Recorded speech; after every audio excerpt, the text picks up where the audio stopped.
We're quickly moving over to the Miami Heat series. It's a crossover episode. What are the key matchups? How's this thing going to go? I will piss off another fan base with my prediction right now on the Locked On Celtics podcast. Be ever ready. Recognize the city of champs. Boston, baby, we do what you can't. Locked on number 18, Tatum and Brown, J-team, step back. We gon' wet that and slay teams. Of course, the Celtics, who else could it be? Screaming like KG with the Larry O.B. Karalis above average, assessing the team status. Best daily pod, no cap, salary matching. Clutch like Bird the DJ, keep John on replay. Prime time, dapping up the truth on the sideline. Raining J's, how it started, raising banners, how we finished. Locked on Celtics pod, home of the winners. B. Hey there, welcome back to the Locked On Celtics podcast. Thank you for making the show your first listen every day and part of your daily routine. I'm here for you Monday through Friday, plus bonus podcast whenever there's a game on the weekend. I will be here for you with a post-game podcast, so make sure you're subscribed to the Locked On Celtics podcast. It's free. It's available everywhere you get your podcasts. It's also on YouTube. Thank you for making us go past 6,000 subscribers. The goal is 500 subscribers per series. We got to 6,000 with the new podcast, yesterday's post-game 7 podcast. Next goal is 6,500. So thank you very much for getting me to the 6,500. Really appreciate that. I'm John Karalis. I cover the Celtics for Boston Sports Journal. I've written a book called The Boston Celtics All-Time All-Stars. You can get that on johnkaralis.com. I was also one of the media voters for the 75th anniversary team. And today I am talking to David Ramil and Wes Golberg of Locked On Heat. Just recorded the podcast. So one thing to note, you'll see the little red if you're on YouTube. They had to use the Heat colors for the names. Nothing I could do about that. But it was a long crossover episode where we talked about a ton of stuff. And we made our predictions. Predictably, you can tell where this is going. I like the Celtics in this series, but let's get into this. Here's the conversation. It's me, Dave Ramil, Wes Golberg. John, first and foremost, how are you doing after that brutal 7-game series against the Milwaukee Bucks? It was so physical that I spent an hour in the ice bath last night. That's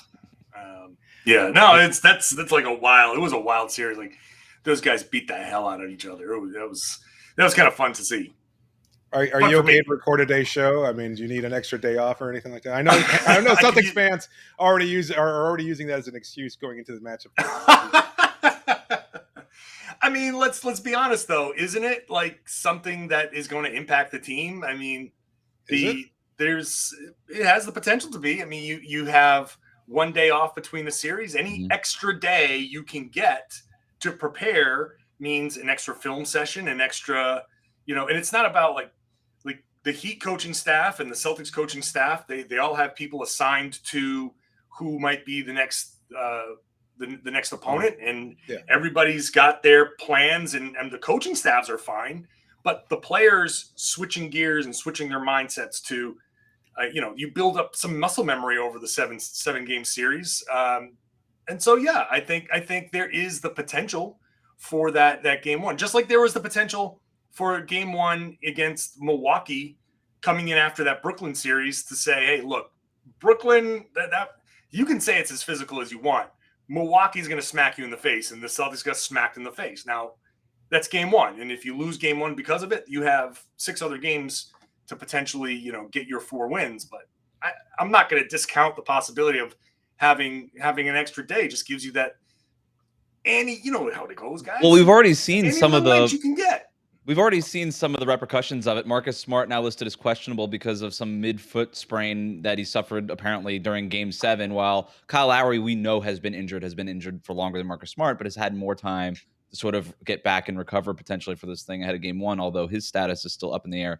Before we get really deep into this crossover preview thing, though, can I already just say I'm already intimidated by Locked On Celtics because he's got this whole TV thing in the background playing the Locked On Celtics logo over and over again. There's bobbleheads and bats. All I have is a plastic flamingo that I've had. I've got a shower curtain behind me, so don't worry about it. So they've got some sort of high-tech things happening in Boston right now. We need to step up our game if we're going to win this series. That's all I know. Yeah, I don't know. That's part of the gritty Heat culture. Yeah. You got the culture, I got the tradition. The tradition gets me a TV. Culture gets you a Yeah. flamingo. Yeah, the Heat also have the more recent championship. But that's They do. It's Oh. nice that you got a couple. Well, I did want to ask a question.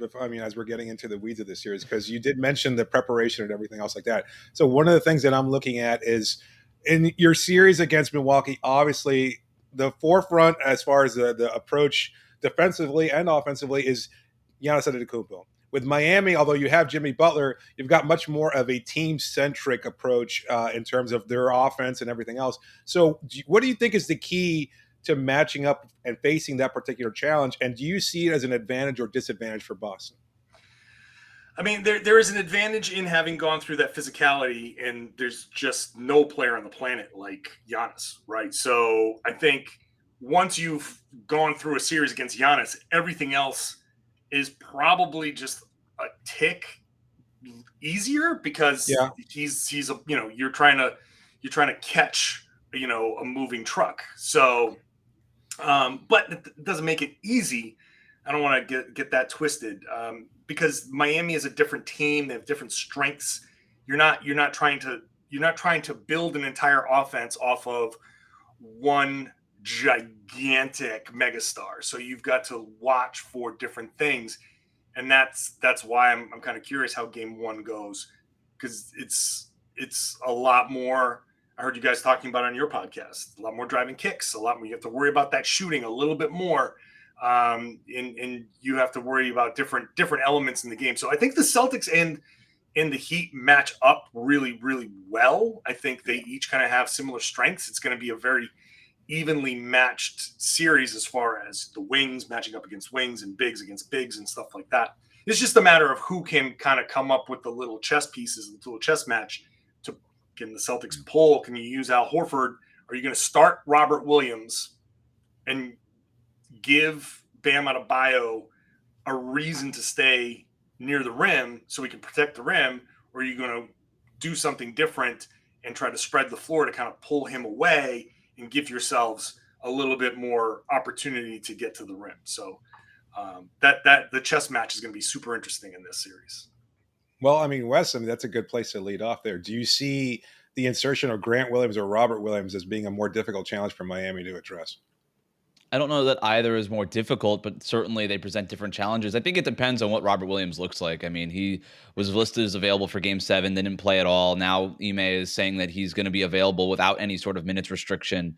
That kind of seems like a pretty wild swing to me. And so I still have questions about what he's even going to look like. But that is, to John's point, kind of the chess match in this whole thing. You don't really, like, you can theorize all these different sort of things, like John was saying. You play Robert Williams and you potentially have to keep Bam closer to the rim, which limits his ability to switch out into the perimeter, which is such a strength for Miami. Whereas if you have Grant Williams, you're able to space the floor a little bit more, be a little bit more versatile offensively, which also has its advantages. And you could theorize about all the different kinds of ways that it will work.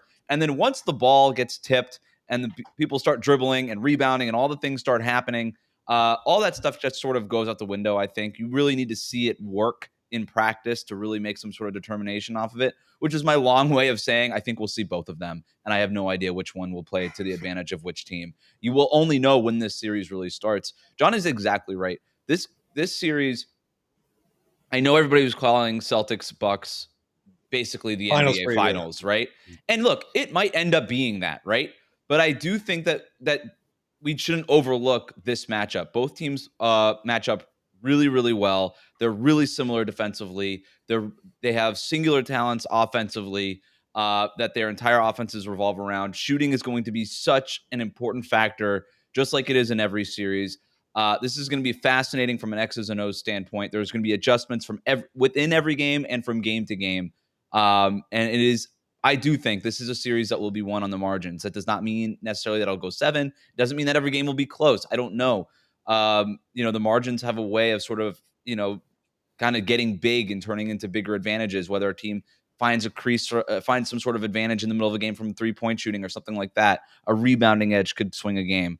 But I do think that, this is a game where the details are really going to matter. And both of these teams are so well coached and have such a high basketball IQ that both of these teams will focus on the details. in a way that I don't think like either of their opponents really were able. I don't think they're going to get to that sort of detail-oriented IQ level. As much as fun and as competitive as that Bucks series was for the Celtics, I just don't think that they can get to that level from an execution standpoint the way that these two teams can. You've got, the game 7 thing, I think, is a big factor because I think a lot of Boston fans, as much as they might be looking at it as a reason for fatigue and things of that sort, it also helps keep them sharp. They've gone through a competitive fire that Miami hasn't been tested by. Yeah. They faced a pretty weak Atlanta team. They face a Joel Embiid that was hindered for most of the series. And of course, he missed those first 2 games that Miami won easily. So, Wes, we haven't even really talked about this in our show, but are you concerned at all that Miami hasn't been tested as they're facing not arguably, they're facing their toughest test without a doubt. And do you think that they're going to be ready to handle that kind of challenge? No, I mean, like, it kind of what the Celtics just went through reminds me of almost like a batting ring on a bat, right? Where you have that heavy ring on the bat in the kind of the donut, up, and then you get up to the plate and you have that heavy batting ring now off, and it doesn't make hitting a baseball easier. Hitting a baseball is still ridiculously difficult, but you do that for a reason. And so I think that's sort of where the Celtics are kind of going into the series, where the Miami has not been through that test. I mean, the Joel Embiid thing threw a curveball during the semifinal series that they had to deal with, and they responded well and got through that series and closed them out, but not to the level that Celtics Bucks series had finals type of competitiveness. And I don't think that the Heat have been there. They were facing a Sixers team that just seemed like they hated each other and didn't really want to be there. That's not what was going on with Boston or Milwaukee. So I do think that will play a factor. I actually really like where Vegas kind of has this series. I think it makes a lot of sense where they have the Heat favored by a slim margin in game 1. I think because fatigue and all these things going on with Boston could play a factor. It is at home in Miami, right? But they also have the Celtics favored for the entire series, which I think is interesting to have one team favored and the other one to win the series right now. And so I think that makes sense. I think that's a pretty accurate way to approach what this series might look like, or certainly, all the things at play here. It kind of feels like that might be the way it goes. On the flip side, John, go ahead. I'm sorry. Go ahead. No. I was just wondering, on the flip side, like, do you see Boston kind of taking their foot off the gas, or just because they're not prepared, or not? It's not necessarily going to be prepared, but they went through this tough challenge, obviously the physicality and everything else, and now they're facing a team that's just wired very differently than that Milwaukee team was. So how do they kind of game themselves up for that responsibility, that challenge? Yeah, no, I think coming into this, I mean, obviously it helps that these two teams are very familiar with one another, right? And Ime is very familiar with everything that Eric Spoelstra wants to do, and vice versa. I mean, these guys have a history together. They have spent a lot of time together through their Portland days, through Team USA, through all of that. So they know. Like, one of the strengths about Miami is just their willingness to just say, all right, this was the plan for game 1. That's not working. We're going to go to a different plan. We're going to do They can throw different looks. Ime talks about we got to throw different looks at these guys all the time. And two teams that come to mind when you talk about different looks, it's Toronto and it's Miami. And that is going to be where, if there's anything that I'm looking at in the first, like, coming off of a Milwaukee series, I'm not worried about the physicality or anything like that. I think the Celtics are just going to come in and they have adopted the personality of Ime Udoka. They are just come in, they're going to fight. There's no letting off the gas, not to start, I don't think. But when I talk about that lack of preparation, they just haven't had the opportunity to practice up against all of the different zone looks that they're gonna see. They're not gonna, in whatever new wrinkles that the Heat coaching staff is going to come up with, because they're always coming up with something. So that's where, if I have a fear for the Celtics, it's going to take them maybe a little bit to kind of warm up and kind of get into this series a little bit, because I asked Ime about this at the practice, and he kind of brushed it off because he said the team is better against the zone than they have been in the past. But the Celtics have been not great when you're playing a certain way and all of a sudden you switch. Do you play a switching defense? Do you play, you're fighting through screens and all of a sudden you go to a zone look, a box on one, and whatever the hell you want to do. The Celtics have been slow to adjust to that kind of stuff, and so that's where I wonder, especially early on. Once you get some game film and reps and all of that, maybe you can start to figure things out, and you can anticipate the calls, and you can kind of, get into it. But yeah, I do have a little bit of a concern early on that it's like Greg Maddux used to be. This is my old man reference. But the big junk ball pitcher just throws like 10 different junk balls at you. Greg Maddux is an old man reference now. I can't believe it. I hate to say that. I hate to say that. I think we're dating. We have to explain it to Wes, the young kid on the broadcast. I think I had Greg Maddux on my middle school fantasy baseball team. Yeah, see, exactly.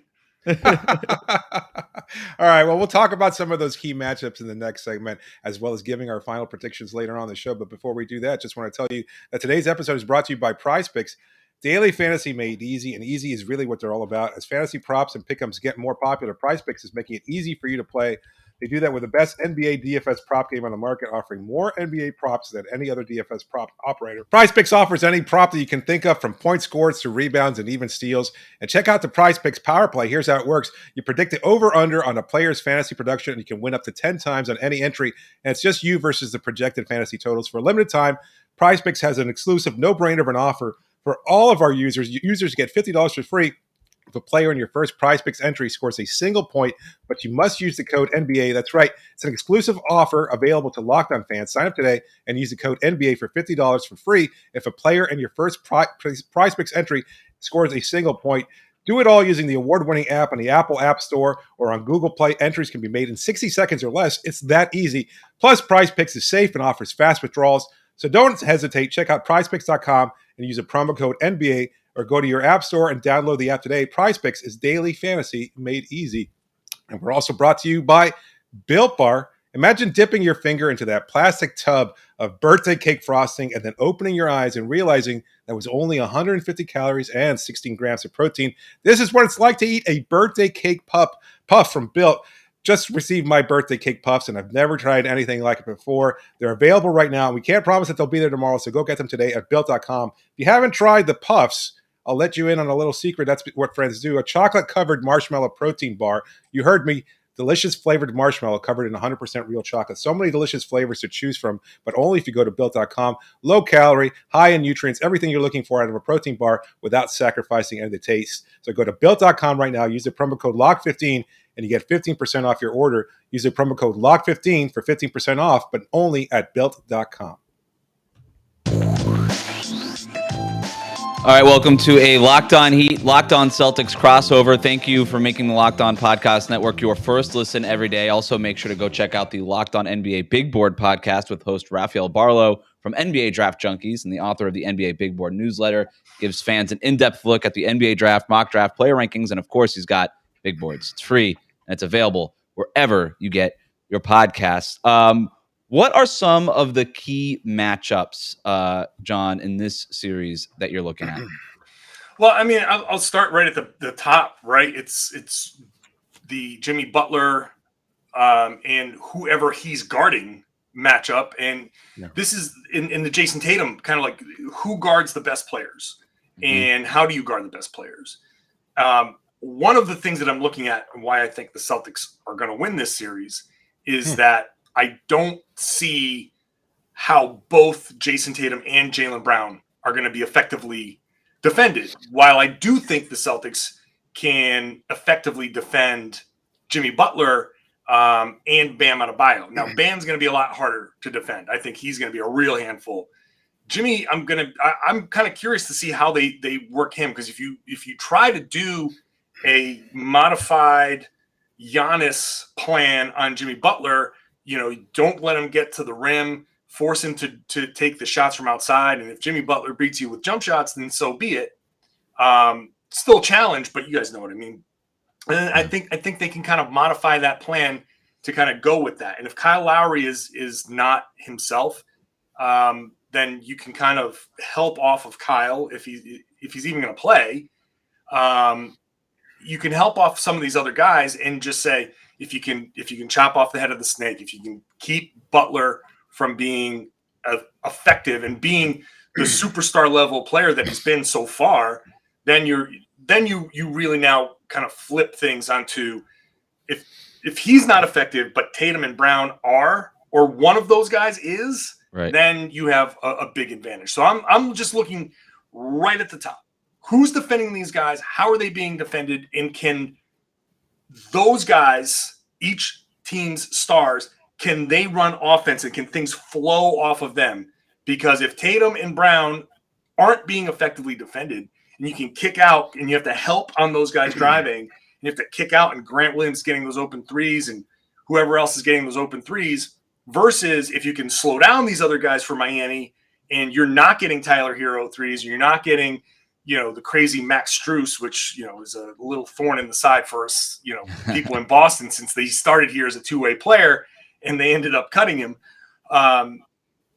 If you can prevent everything flowing through the Miami Stars, then the Celtics, I think, would have a huge advantage in this series. Well, you touched on something really important there, which is limiting Jimmy Butler getting to the paint and kind of maybe making that Giannis type of wall. We saw this a little bit against Philadelphia. As soon as Joel Embiid was introduced into that series, his ability to play that gap, right in that free throw line, all of a sudden, Miami wasn't able to get under the basket and kick out. And all of their drives were just truncated a little bit, cut off short, right at the foul line. And that just makes closing out on Max Strus and Tyler Hero and their shooters that much easier, right? Because you're not collapsing that defense as much, and they're a little bit closer even when they try to get a hand on Jimmy Butler or whatever.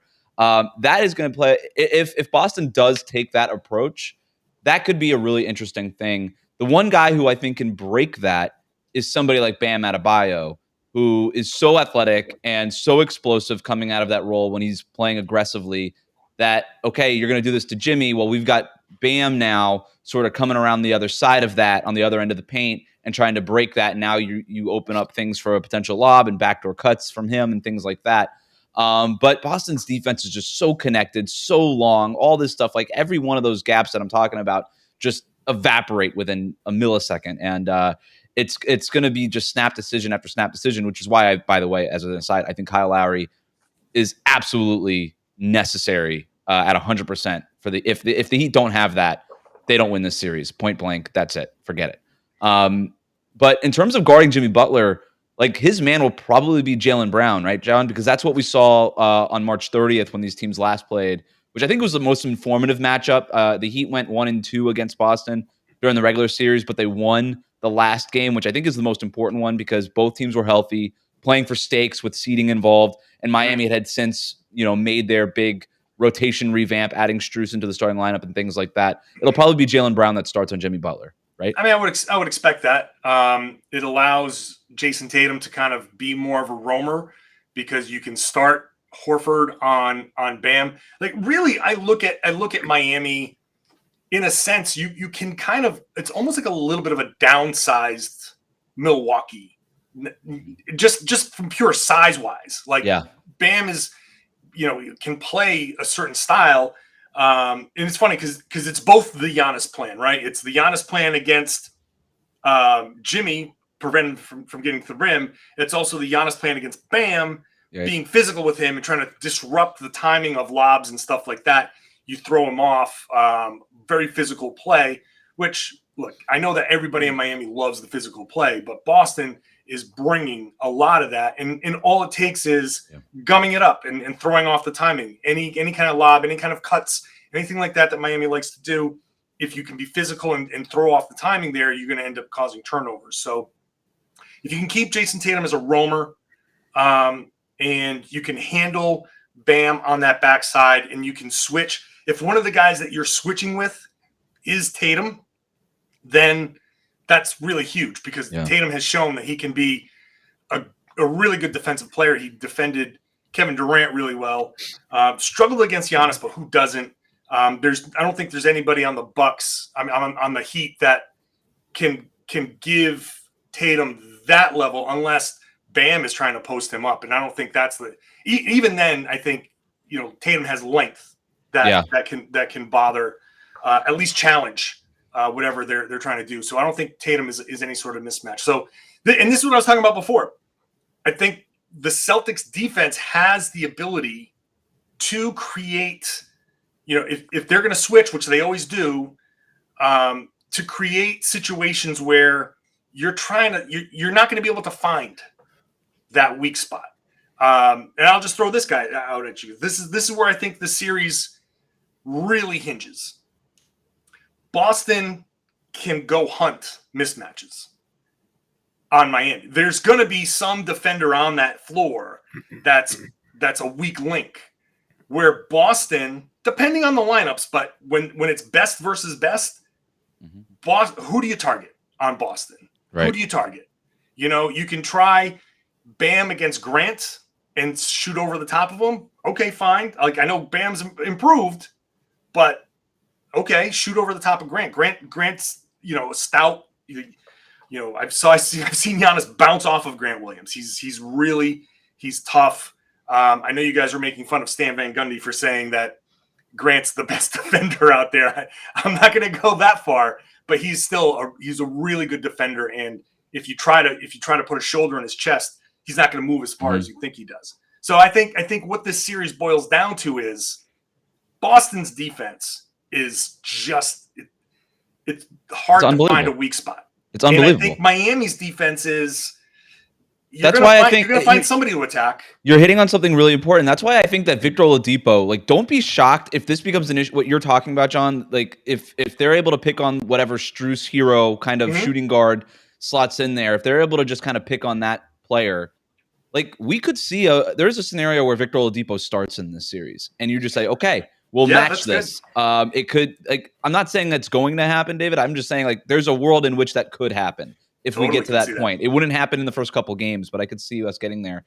If Jimmy Butler can't go toe to toe with Jayson Tatum from a scoring perspective, it doesn't necessarily have to be like, okay, Tatum scores 40, but Jimmy Butler scores 40. But you kind of understand my drift here. Like, if he's not putting up big numbers on the same games that Jayson Tatum is putting big numbers, then the Heat also don't have a chance in this series. Well, I mean, don't they have that kid Tyler Hero? I mean, he's pretty good, right? I mean, and what we saw against Philadelphia, we saw them double Hero, make things difficult for him, and that freed things up for everybody else in Miami's roster. Conversely, I don't see Boston doubling much, and they're certainly not going to key in on trying to stop Tyler Hero, but that kind of opens things up. I mean, and Miami, a very good team as far as their passing. Yeah. I think they'll create offensive opportunities. Like, I feel like we're, and again, I don't mean to knock Boston and their defense. It's been very good, but we're kind of overlooking the fact that Miami is also pretty good offensively. I mean, as far as in terms of 3-point shooting, the best 3-point shooting team in the league during the regular season, and defensively, they're pretty good too. So it's not like we can completely overlook what Miami brings to the table. No, I don't think we are. And look, I do think that Bam Adebayo is the guy. You and I talked about this, David. Like, he's probably not shooting over Grant Williams, but he could jump over Grant Williams. You know what I mean? Like, that's kind of where I keep coming back to. You need I've kept coming back all season long. Like, with David, we've talked about this. Like, if the Heat are going to win a championship, Bam Adebayo has to be one of the best players on the court.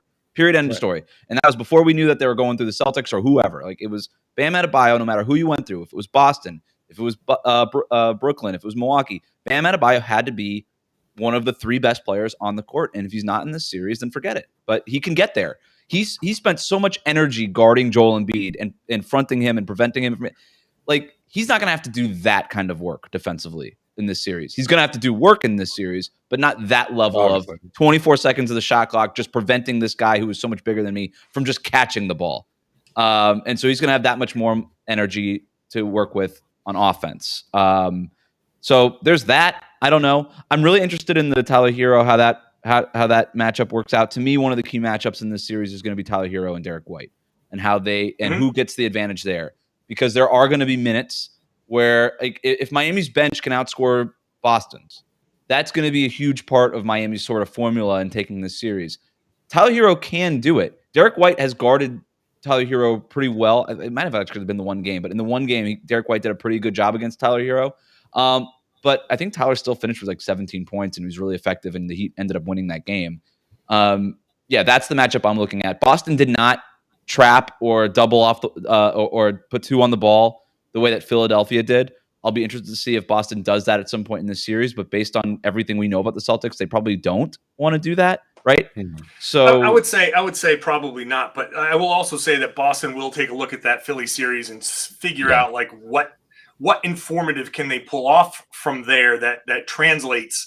Because part of what you are able to do defensively is because you have Joel Embiid back there, and there's just no Joel Embiid on the Celtics. So No, but they have Jaylen Brown, they have Jayson Tatum, they have better wing defenders. They could put that guy on Jimmy Butler. and that's the thing. So really, when it comes down to the hero and Bam, and it goes back to this Milwaukee series where guarding somebody one-on-one, like, yeah, they showed a wall on Giannis, but they didn't, like game one, they really went over and aggressively doubled Giannis, and he just picked them apart. They were less aggressive. They threw some, and they'll throw some at Bam, and they'll throw some at Jimmy, and they'll throw some at Tyler Hero. They're going to want to force some turnovers. They're going to want to speed Tyler Hero up so he can try to get off the ball quickly, and maybe you can get into some passing lanes there. But can you single cover these guys? If you can single cover, then you have the ability to stay closer to home on the other shooters. If you can single cover Jimmy Butler, which is asking a lot, but if you can, and you can show the help behind him, and you can build that wall behind him, and he knows that I'm not getting to the rim on these guys. If you can do that, and if you can single cover Bam, then you stop a lot of the open three-point opportunities that tend to kill teams. So I think that's where the Celtics, one of the best things that the Celtics can do is help each other. Help and recover is a huge strength on this Celtics defense. Yeah. Can the Celtics help and recover? Can they show? Can they hedge? Can they keep the Heat away from where they want to be without fully doubling and staying close enough to challenge, contest three-pointers? That's really one of the strengths of their defense. And if they can do that, and I think Robert Williams has the potential to be a big factor in this series, because the Celtics were able to get past Milwaukee, and I think it's a testament to just how much Milwaukee missed Chris Middleton, that the Celtics were able to do certain things and use certain personnel. Robert Williams can be huge in this, because if he now can be the roamer, now you've got that shot blocker at the rim. If you can, I would even wonder if they put him on, you can start Robert Williams on Kyle Lowry if he plays and he's not 100%. You know what I mean? Right. You'd be just roam off of him. And if Kyle goes off, then Kyle goes off. He's probably not going to. So that kind of stuff is where I'm looking at defensively. I just think that if the Celtics can pull off that, if they can single cover, then forget it. Yeah. One more thing before we go to break here, David, but everything that John is talking about in regards to Boston's defense, we could say the same thing about Miami's defense. It is crazy how similar both of these defenses can be, especially when you kind of put Grant Williams in that starting lineup with Al Horford, and now it's so similar to the PJ Tucker, Bam Adebayo thing. It is so similar how these two teams play. These have been the best defenses in the playoffs, East or West, during this playoff run. They play very similar. They like to put a little bit of zone, but they mostly will switch everything during the series. They do have the personnel to basically go one-on-one with people, especially since Strus has been involved in that starting lineup. He's held up better defensively than I think a lot of people give him credit for. This series, every game might be 92-85, which is going to be the exact opposite, I think, of what happens in the Western Conference between Dallas and Golden State, where I think both teams are going to try to score 140 points. This is going to be I think a throwback series, and I can tell you the two people that are the two fan bases that are really excited about that are Miami's and Boston's, and it's a good thing that they named this Larry Bird Trophy just in time for this one, because this has a throwback feel to it already. It really does.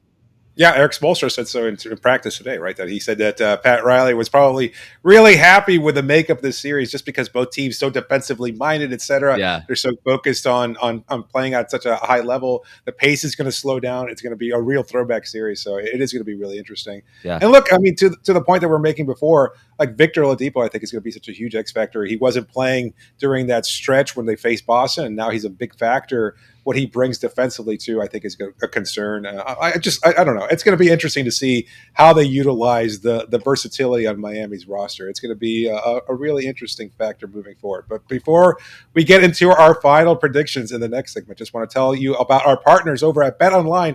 They continue to be the number one source for all your betting needs and sports info. You can find all the latest odds, news, and sports developments, including this year's basketball playoffs, Major League Baseball scores, fights, and even next season's NFL futures. BetOnline is your continued source for all your sporting wagering information, from live betting to playoffs, esports, and more. Head to the website today or use your mobile device to learn more about the trends in action. BetOnline, where the game starts.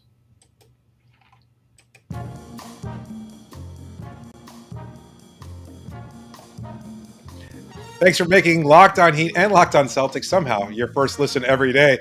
Now make your second listen Locked On NBA. From the first jump ball of the play-in tournament to the last possession of the finals, Locked On experts take you deep inside the playoffs with insight and analysis affecting all 30 teams. This is a special crossover preview of the Eastern Conference Finals. I'm David Ramil. With me is my co-host Wes Golberg of Locked On Heat, and we're joined by John Karalis of Locked On Celtics, looking ahead to tonight's matchup between the Heat and the Celtics. Should we get into final predictions, or is there more of the series that you think we should break down here? Because there's a lot. I mean, we could, like, we're talking about this, and you know, I think all three of us can agree we're not really entirely sure how it plays out, just because of injury issues, because of the short turnaround for Boston, etc. I don't know if we should continue to break down the minutia before getting into our final predictions for the series. I feel like our final predictions will drive us into more analysis. So we can start going into that. That's fair. Wes, you want to kick it off? I know how much you love predictions. No, I do not want to kick it off. I do not want to do that. I'll start. Yeah, I'll start because I have already angered. I angered Brooklyn Nets fans. Bucks fans called me arrogant for my prediction against the Yeah. Hey, Bucks fans. What was your track record? What did you predict against the Nets, and what did you predict against the Bucks? I said Celtics in 5 against the Nets. I thought that was going to be not arrogant enough. Not arrogant enough. So that was 4. I said Celtics in 6 against. In fact, I said not only did I say Celtics in 6. Okay. I said split. I said split in Boston, split in Milwaukee, and then Celtics win the next 2. And if they didn't blow Game 5 by pissing away a 14-point lead in the fourth quarter, I would have been right on the money with that. But so I also said coming out of that I thought the winner of Bucks and Celtics was going to beat the Miami Heat. And so now's my time to piss off the Heat, Locked On Heat listeners. So I will say this. I am looking forward to reading all of the hateful comments in my YouTube comments. There's a void left by all the Bucks fans who have since left, so that'll be filled nicely by Locked On Heat listeners. So welcome aboard. I will say this with all due respect. I think my gut wants to tell me it's going to be Celtics in 5, but I have a lot of respect for the work ethic and coaching and just how hard Miami works. I think this is not going to be an easy series, so I'll say Celtics in 6. I just feel like, as good as the Heat can be, I feel like there are just a couple too many holes. The Kyle Lowry injury is a real tough one for you guys. And is it?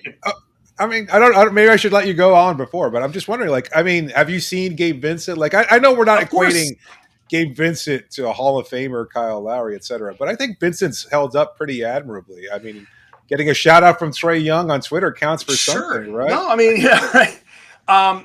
Here's the thing: Gabe Vincent, Max Strus, great stories. I think when you've got a defense at the level that Boston's been playing, with the way that coaching has shown itself to be, I think a true series, and this is what the 1 seed is supposed to get, right? The 1 seed is supposed to get an easy first round series.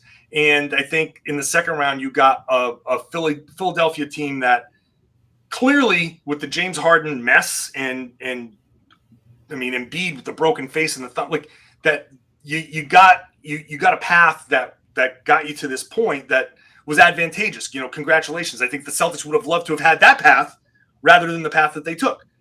But I feel like my feeling is this defense is just far different than what Miami has seen. I think this defense is highly capable, and I just don't think that Miami can consistently have the second or third best player and third best player. And I think Boston's always going to have the best player in this series. I think they are often going to have the second best player in this series. And then from there, because I feel like there are too many holes in Miami's defense can be really good. I think there are too many holes where the Celtics can attack, and they've become really good at once they attack and you adjust, flowing the offense through that. And I think Boston is just a much better overall team than the Heat. David, do you disagree with the Yes. Gabe Vincent, Kyle Lowry? No, but going back because you asked that question about are you overlooking Gabe Vincent? And I don't think that it's fair to I agree with John. If the Heat don't have Kyle Lowry, this thing's over. I just don't see a way. Gabe Vincent is good, but he's not doing those things on the margins the way that Kyle Lowry is, right? And we could talk about Kyle Lowry coaching Gabe Vincent up from the sideline all day long, which has been a nice, fun storyline. But he needs to be on the court, and I just don't there was a reason why they were going Oladipo late in those games over Gabe Vincent, right? Because he just brings experience and know-how and just kind of sheer talent in a way. At some point, these undrafted free agents, I love the stories. They've been great for the Heat. They're a huge reason of why the Heat are where they are with the number 1 seed. But we're talking about the number 1. We're talking about the Eastern Conference Finals now, and at some point, that talent has a ceiling. It does, and I know that Kyle Lowry isn't the most naturally gifted player, but he's got so much of experience, championship experience, and know-how under his belt that at this point it does sort of counteract that. Do you disagree? No. Do you think that he can win this without Lowry? I think they can win in the interim. I think they can win a game. It's not like they're going to be completely blown out without Lowry in the lineup. And I think Lowry's going to play at some point. He's shown that he could come back. I think he will come back. I don't know that he'll be available. They'll need him to come back at some point, is your point. Yeah. But they don't need him right away. Okay, that's fair. That's fair. And look, and we're talking about, facing a hindered Joel Embiid, and I agree 100%. He was not anywhere close to 100%. The Celtics just beat a Bucks team that was counting a Drew Holiday who had gone to the NBA Finals, played in the Olympics, and played a long regular season and playoffs. They were without Chris Middleton. That works both ways. I mean, and for as much as there was the Harden drama impacting the intangibles in the Philly side, that Nets team was willing to blow up 100%. They were ready for Cancun from the day the playoffs started. So I don't know. We're kind of making a lot of the fact that they went to the 7 games because it's a nice narrative. It's a nice storyline. It's they went the full series. It's fun. It was a fun series, physical on both ends. Maybe Boston hasn't been tested as much as Boston thinks they have. And I think Miami, conversely, with the prolonged rest, might be better prepared, might be more ready for the challenge that Boston presents. And again, you're talking about winning on the margins. That's something Miami's done all season. Somebody has always found a way to step up. You don't know what you're getting out of Victor Oladipo. It could be great. It could be mediocre, and that's certainly been the case. Tyler Hero has certainly shown that he can be, limited, if not mitigated completely in the playoffs. I think he can reach another level. I don't know. It's just I see that this Miami team is kind of getting overlooked on a national level, and I think a lot of people just haven't seen what Miami can do. Again, the story is the Atlanta Hawks weren't ready. They were a fluke last year. Oh, Joel Embiid was hurt. Not that Miami, whooped Philly up or beat them badly or made James Harden look like a mediocre has-been. That's not the story somehow. I don't know why it's not, but that's the reality. Miami's defense did all that. And I think they're just as good. I think they're just as capable as Boston, and I think they're better offensively than Boston. So if I have to give a final prediction here, I'm going to go ahead and say it. I'll say Heat in 7, but I actually think it's going to be Heat in 5. Wow. Okay. Whoa. As long as we're doing the segment where we get to push back on all the things that John said, and I'm not sure that you meant this. I'm gonna give you an opportunity. I'm just double checking your work here, John. Sure. You said that the Celtics will have the 2 best players in this series. So you think that I didn't want to touch Jayson that Tatum and I guess Jaylen Brown will be better than Jimmy Butler in this series? I think they can be. I think they can be. And that's I'm not saying I'm saying that the way the Celtics can defend Jimmy Butler, I think there's the potential for them. Just to reiterate, I think they'll have the best player in the series in Jayson Tatum. You make it sound like it's a wide margin. It's not that close. Like, I mean, it's not like Jimmy Butler is you know what great, it is. I love the Jimmy phrasing Butler of is this. great. But I like, sorry, he's I not hate Jayson that. Tatum.